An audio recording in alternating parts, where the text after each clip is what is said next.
మీకు మీ కుటుంబ సభ్యులందరికీ నూతన సంవత్సర శుభాకాంక్షలు. Manjula Raghunath Reddy, Chandanagar corporator, greater Hyderabad municipal corporation.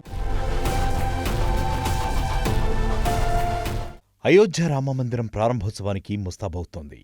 కోట్లాది మంది భక్తులు ఆ కోదండరాముని దర్శనం కోసం 1000 కళ్లతో ఎదురుచూస్తున్నారు. అయితే భవ్యమైన రామమందిరంలో కొలువు తీరబోయే శ్రీరామచంద్రమూర్తి ఎలా ఉండబోతోంది?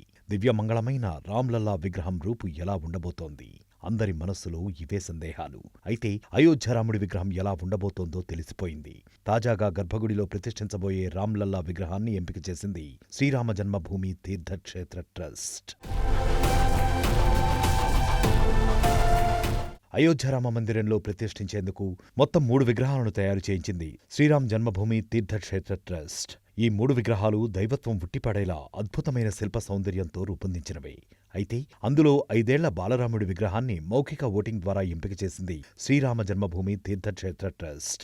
ఈ విగ్రహం ఎత్తు 51 అంగుళాలు. విల్లంబులు చేత పట్టుకుని పద్మంపై ఉన్న చిన్న రాముని విగ్రహాన్ని ప్రముఖ శిల్పి అరుణ్ యోగిరాజ్ రూపొందించారు. కేదార్నాథ్లోని ఆదిశంకరాచార్య, ఢిల్లీలోని నేతాజీ సుభాష్ చంద్రబోస్ విగ్రహాలను కూడా రూపొందించింది అరుణ్ యోగిరాజే.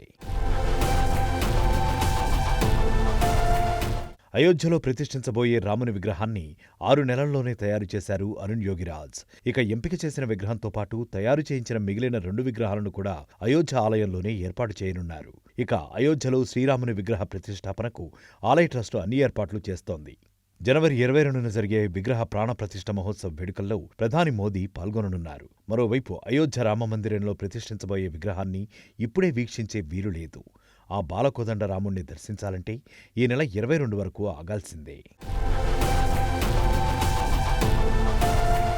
మరిన్ని వీడియోస్ కోసం ఛానల్ ని సబ్స్క్రైబ్ చేయండి. లేటెస్ట్ అప్డేట్స్ కోసం వాట్సాప్ ఛానల్ ని ఫాలో చేయండి. అండ్ లింక్ డిస్క్రిప్షన్ లో ఉంది.